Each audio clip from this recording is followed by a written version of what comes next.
You ask Tiger to solve. This deals with linear equations with one unknown. The final result is x equals 8 over 3. Let's solve it step by step. Simplify the expression. Simplify the arithmetic.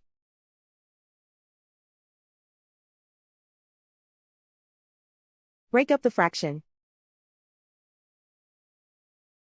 Simplify the fraction. Group all constants on the right side of the equation. Add 8 over 45 to both sides. Combine the fractions. Combine the numerators. Reduce the zero numerator. Simplify the arithmetic.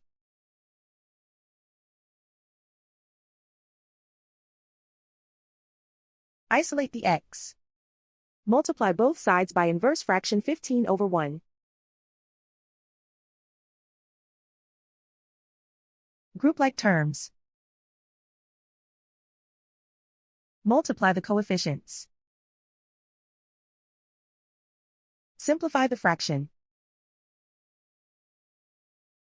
Multiply the fractions. Simplify the arithmetic. And so the final result is x equals 8 over 3.